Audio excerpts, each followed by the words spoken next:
ilhas. Então você tinha os franceses, ingleses e holandeses ocupando. Primeiro que os franceses vão lá e ocupam o Rio de Janeiro. E ficam aqui 5 anos. Aí os portugueses descobrem que eles estão lá, vão lá e expulsam. Mas aí os portugueses já estão mais lá para cima, no Maranhão e perto ali de Belém. E os holandeses também.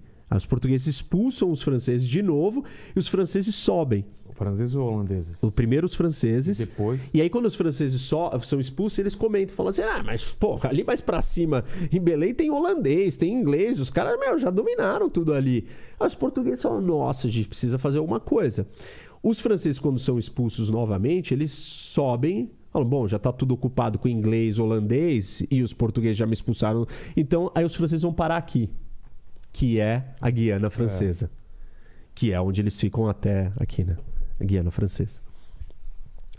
Bom, e aí os portugueses vão lá e precisam construir, então, um forte e tirar os ingleses e holandeses. Aí expulsam os ingleses, expulsam os holandeses e começam a construir um forte. E um dos primeiros fortes aqui importantes é o de Belém. Fundam a cidade de Belém, que está bem na linha do Tratado de Tordesilhas e do acesso da bacia mais importante, que é a Bacia Amazônica. Porque ela corta e entra para dentro do território. Você tem 2 grandes avenidas para entrar nesse território aqui gigante. Que é a Bacia do Prata e a Bacia Amazônica. Tá. E esses são os outros 2 antagonismos. Lembra que eu te falei que tinha 2 antagonismos? Que era o Atlântico e o Pacífico. Certo. Por que antagonismos? Porque um está de costas para o outro, você não consegue conversar. Você tem 2 outros antagonismos, não leste-oeste, mas norte-sul. São 2 grandes bacias. A Bacia do Prata e a Bacia Amazônica. E por que elas são antagonistas e não... Porque elas estão sobrepostas, elas não se encontram. Elas não se encontram. Elas não se encostam. E elas são grandes redes de navegação. Uma delas, ela caminha muito mais para dentro, né? Para o oeste. E a outra é muito mais para o norte. Claro que a Amazônica, ela também desce bastante. Então, ela também vai para o sul. E elas chegam muito perto uma da outra. Ah, é? Que é aqui, ó. Mas isso daqui eu vou falar mais para frente. Tá. Que é quando eu... Tem uma hora aqui que isso daqui é um plano, inclusive, assim, muito importante para o Brasil conseguir fazer isso. E até hoje a gente não fez. Porque a gente as pessoas não estão valorizando quais são os antagonismos que têm que ser unificados. Porque esses antagonismos bloqueiam, separam e dividem o continente em partes, em 4 partes. E essas 4 partes precisam ser acessadas. Bom, dentro dessa mesma teoria do Travassos, que foi lá e tentou trazer a teoria do Mackinder para cá, que era o quê? Qual que é a teoria do Mackinder? Quem controla o Heartland controla a Ilha Mundo. Quem controla a Ilha Mundo controla o mundo. A Ilha Mundo é a Eurásia. Para você controlar o Heartland, você precisa controlar o leste europeu. Tá. Ou seja, existe um lugar estratégico que é o coração da Terra, que dali você controla ali o mundo. Essa é a teoria do Mackinder. O Travassos pegou essa teoria e virou e falou assim, vamos aplicar ela na América do Sul. Onde é o Heartland da América do Sul? Aí que tá. Isso. E aí ele começou, para desenhar o Heartland, o que ele fez? Ele mostrou os antagonismos. Norte, Sul, Leste, Oeste.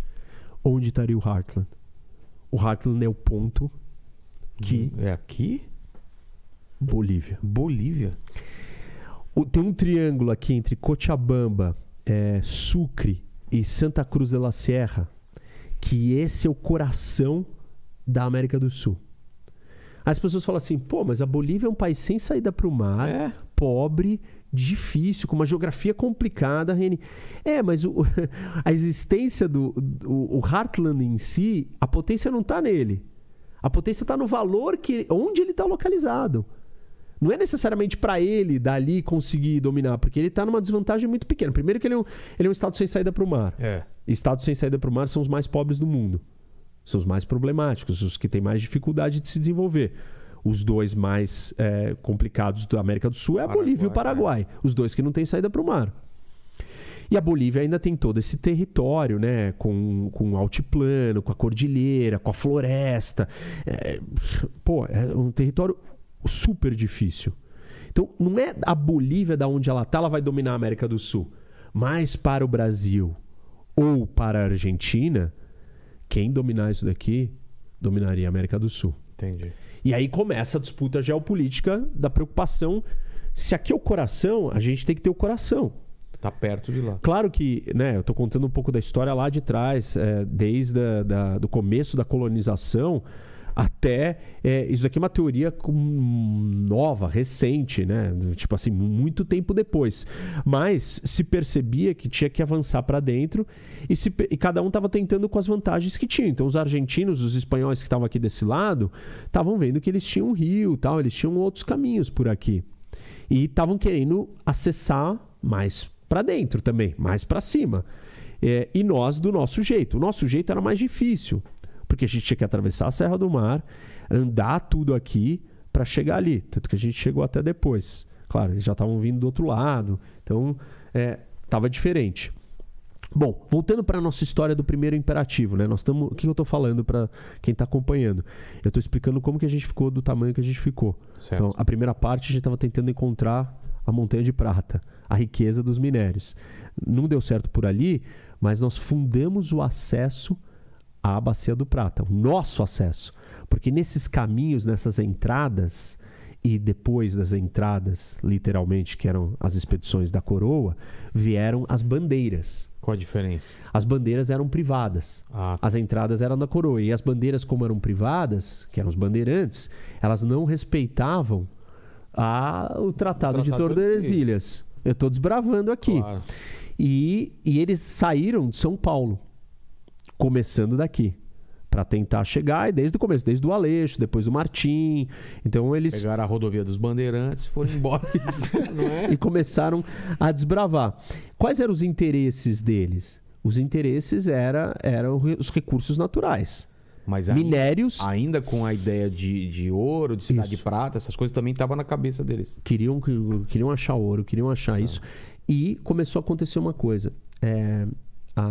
Os escravos, o comércio de escravos começou a ser atacado por corsários, que são piratas dos outros países. Né? França, Nesse Inglaterra. até aqui? Não, aqui, né? Aqui? Que estava chegando. Tá. Começou a faltar e eles começaram a ir em busca de índios para escravizar e trazer para trabalhar na lavoura, né? De cana. Porque a história do Brasil, ela começa com uma economia de pau-brasil.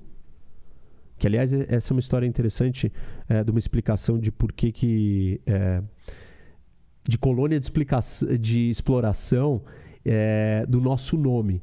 A gente chama brasileiro.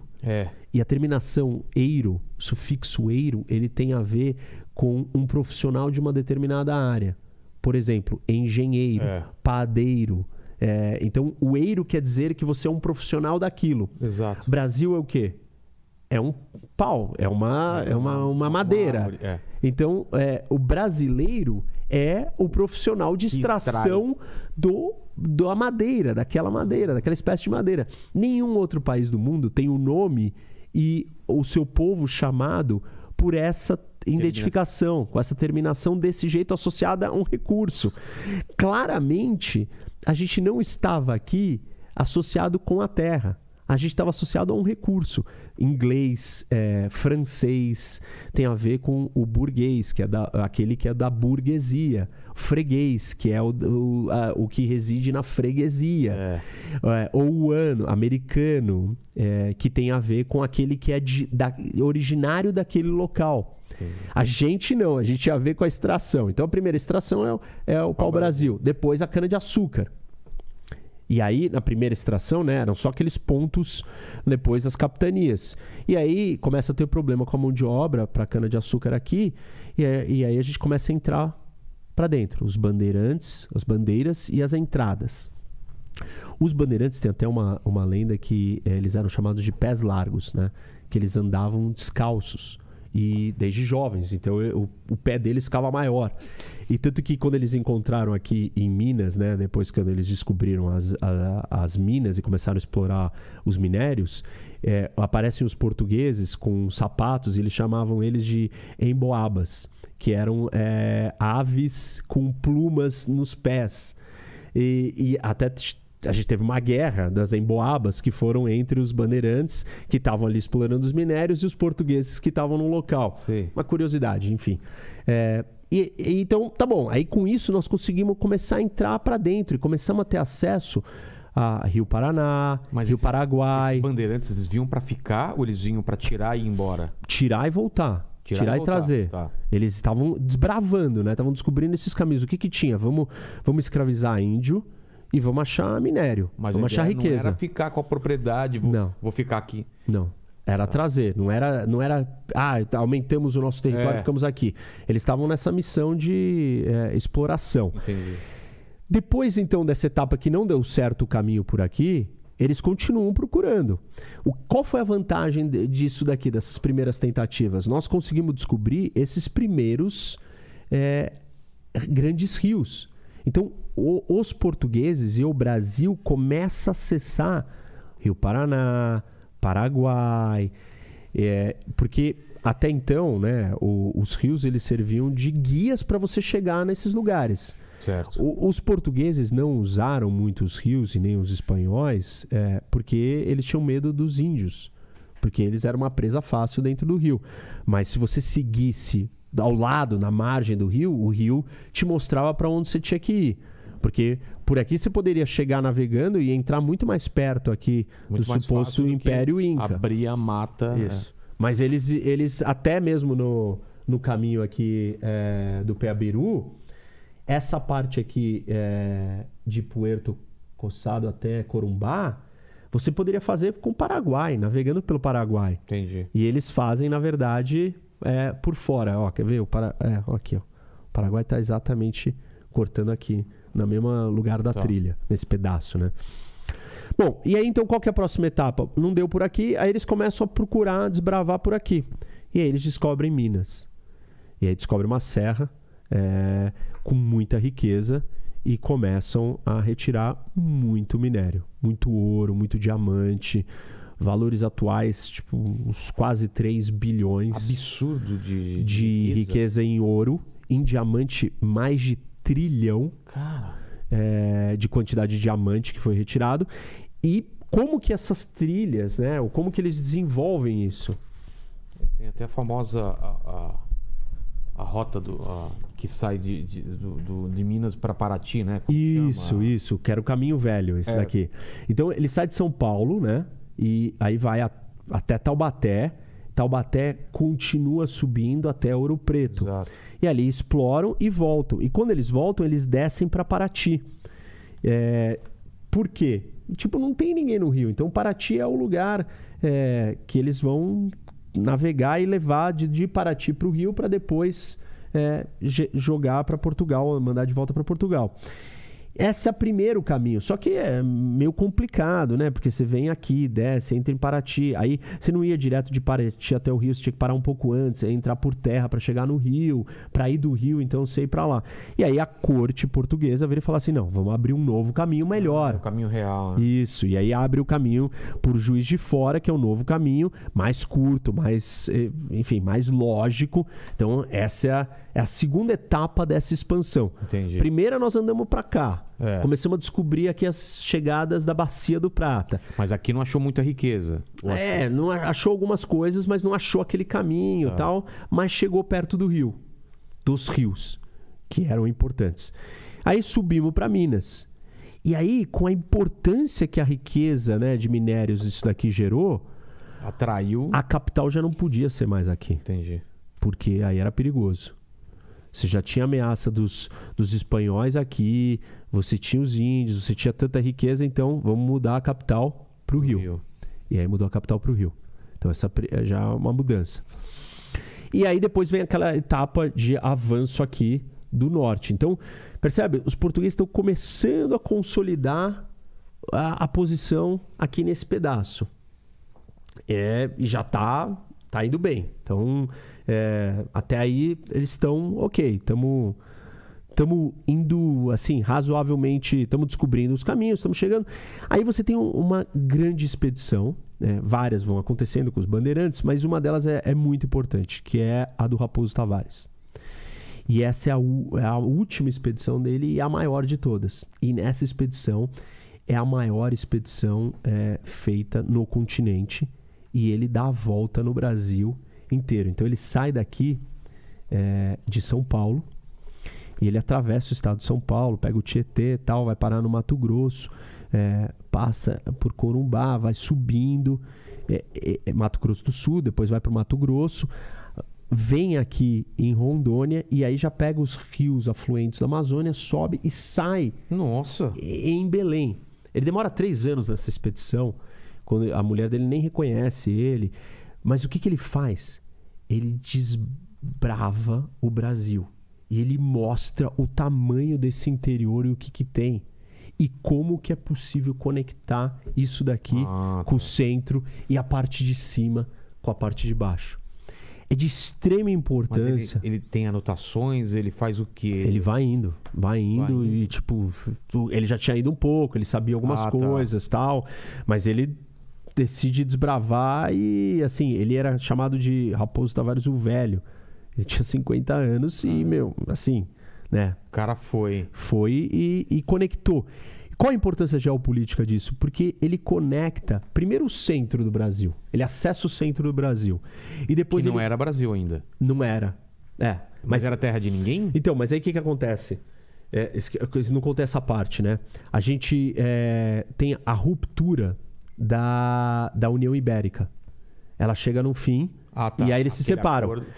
Só que aí os caras falam assim, mas espera aí, e agora vale o quê? A gente já entrou aqui, o que acontece? A limite estava aqui, Tordesilhas está aqui. E nós ficamos mais ou menos uns 100 anos sem resolver isso com a Espanha. Nossa. E a gente vai andando e continua desbravando. Só que o que ele faz é que ele conecta partes da Bacia do Prata. Não conecta fisicamente, mas ele passa pela Bacia do Prata e pela Bacia Amazônica. E entra na Amazônia e entra no centro do Brasil. Então, a importância geopolítica é que ele olha para o coração da América do Sul, coração do Brasil. Exato. E ele vai chegando, né, juntando essas partes.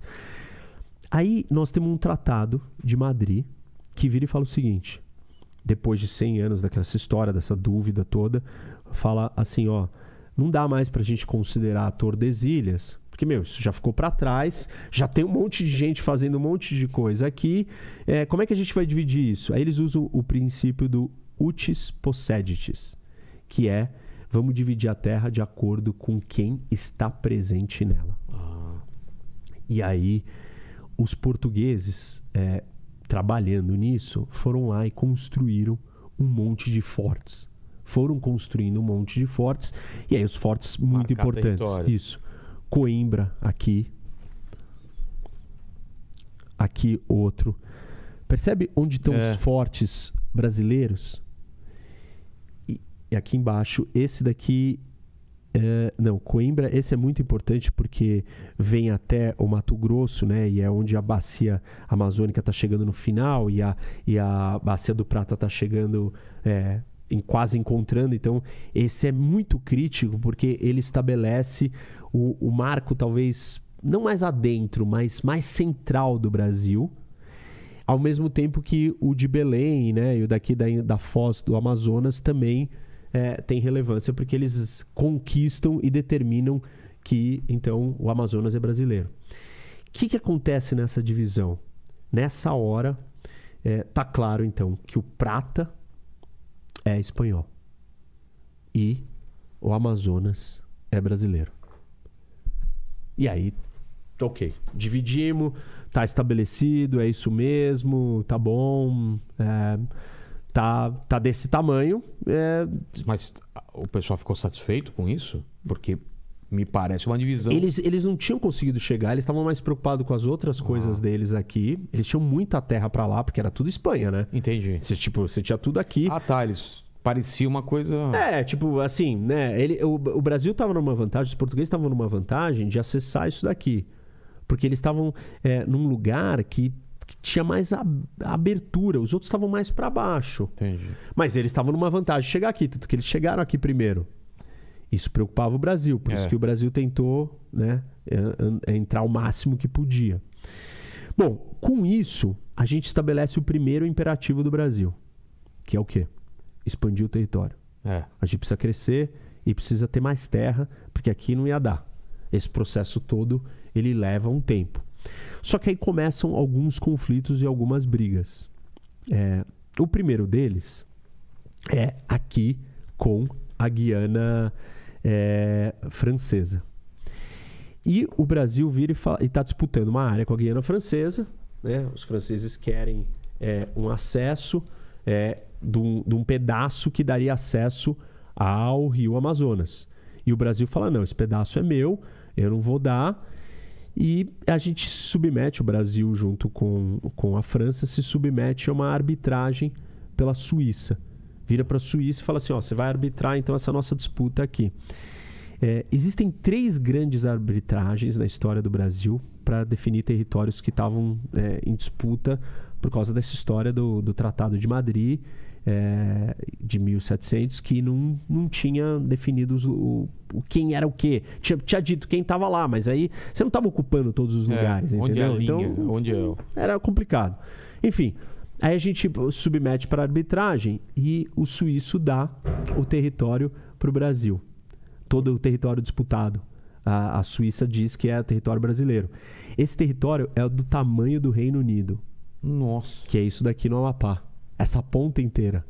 E fica território brasileiro. E a França aceita e fica com a Guiana. Já estava com a Guiana. Aliás, isso é uma curiosidade interessante. A maior fronteira que a França tem no mundo é com o Brasil. Porque a Guiana é território francês. Guiana Francesa é parte da França. É um território externo e a maior fronteira da França está aqui com o Brasil. Olha só. Então, aliás, aqui, né, cruzou essa fronteira, nós estamos no euro, na União Europeia. Aqui é França. Cadê o nosso...